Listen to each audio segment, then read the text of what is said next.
when she refused to go back to marriage counseling because he makes me feel wicked because I won't stop seeing the other guy. There's pretty much nothing left to say.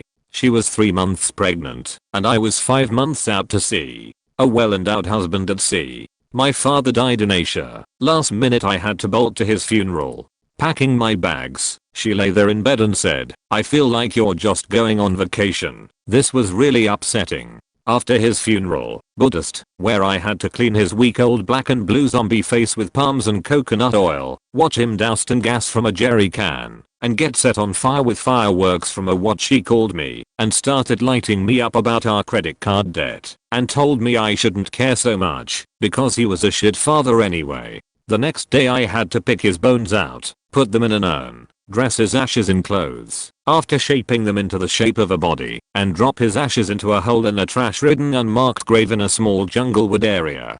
Carrying his ashes to the jungle for some reason gave me enough of an existential jolt to think, what the fuck am I doing? Took a year of deliberation, but I finally decided I deserved a more supportive partner. When my apartment neighbor asked me how I was okay with all of that. Okay with what? Oh, with being in an open marriage. I'm sorry, what now? Come again. Yeah, she told us you guys were in an open marriage when we saw her bringing guys home to your house while you were working. I'm sorry, what now? Come again. AWK Ward silence. Welp, thanks for letting me know, or I'd still be in the dark about this whole open marriage thing. Edit. Thank you to all of you for your perspectives and your kind words. Sincerely, __.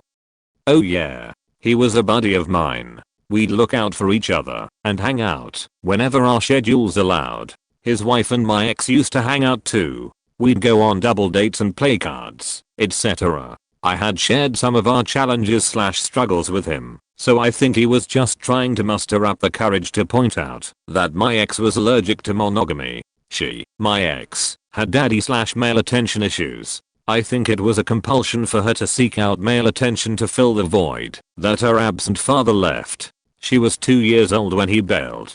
At that time, it was a second and last attempt at our marriage. I had found out about 7 months in that she had been involved with a BF throughout the entire time we were engaged plus MARRIED. We separated for about 9 to 10 months after that. Then we decided to try it again, moved 5 hours away, and gave it another go. After he brought it up, I started digging. The more digging that I did not return with happy results. I found out that there were multiple indiscretions during both marriage attempts. Lots of BFs, some of them in our marital bed. I was earning 6 figures at the time, and after doing a personal audit, I figured she spent over $1,200 MO on clothes and gifts for her BFs.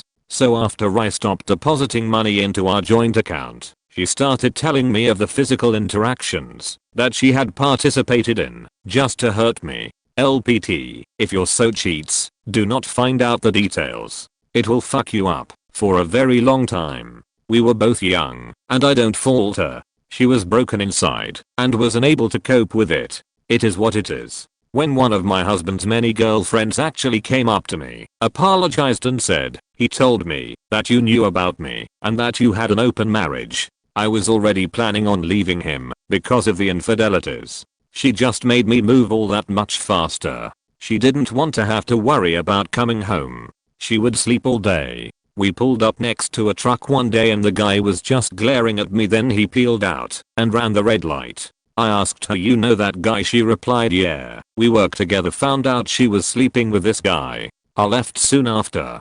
She told me to take the kids because he, her new man, didn't want kids. I left with a 9-month-old, a 1-year-old and a 5-year-old. That was 10 years ago. She killed herself last weekend. My oldest is so angry. My boy's heartbroken, he will never get to talk to her anymore, and my youngest, my precious little girl, is devastated. It's so hard to understand how someone can do anything that she has done, and I'm completely lost.